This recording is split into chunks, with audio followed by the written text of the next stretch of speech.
Пожарите во депониите во Скопје летово го доведоа во прашање здравјето, но и безбедноста на граѓаните и на нивната околина. Среќа имаше соодветна реакција од надлежните кои ги ставија под контрола или ги изгаснаа пожарите.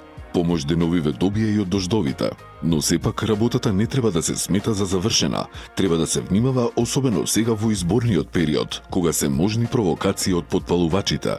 Локалните власти и надлежните служби мора уште повеќе да ја зголемат будноста околу потенцијалните жаришта. Искуството покажа дека хибридните напади се непредвидливи.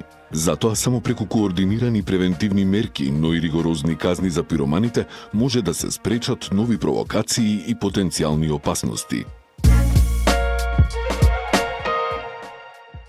Двајца жители на Трубарево се уапсени во аеродром бидејќи палеле кабли. Како што соопштија од МВР, викендов полициски службеници лишиле од слобода две лица на возраст од 23 и 26 години.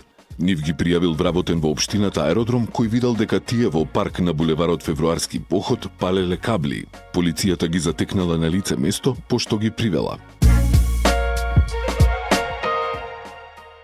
И утрово граѓаните со радост ја посетуваат новата црква Свети Константин Јелена во центарот на Скопје. Прекрасниот црковен објект вчера беше осветен со свечена литургија.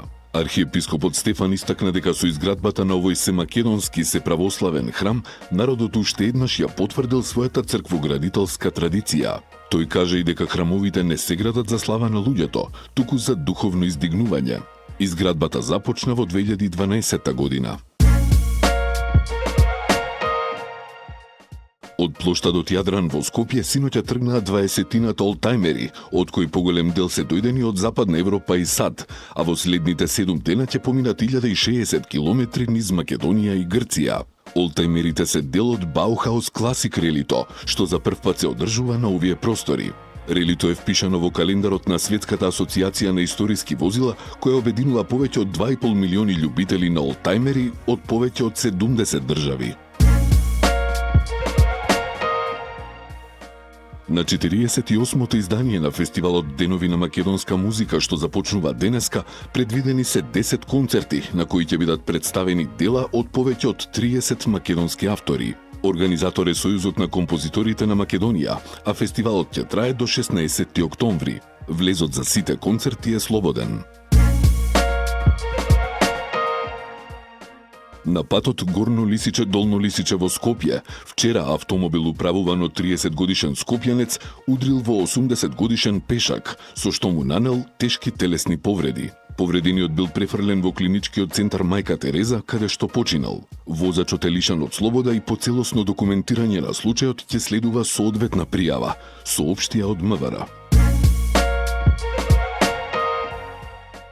41-годишен романец е осомничен дека на 21 март годинава извршил кривично дело тешка кражба во скопската општина Ѓорче Петров. Според обвинителството, осомничениот насилно одзел златен ланец со крст од еден човек, тргајќи му го од вратот, а потоа почнал да претура по полицата во дневната соба, ја отворил фиоката и одзел 2500 денари. Со оглед на тоа дека станува збор за странски државјанин без регулиран престој, од обвинителството била побарана мерка притвор.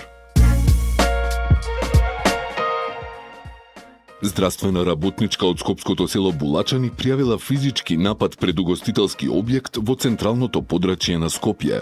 Инцидентот се случил додека таа извршувала работни задачи во својство на здравствен работник во комбе од итна медицинска помош. Нападот според пријавата го извршила 24-годишна скопјанка.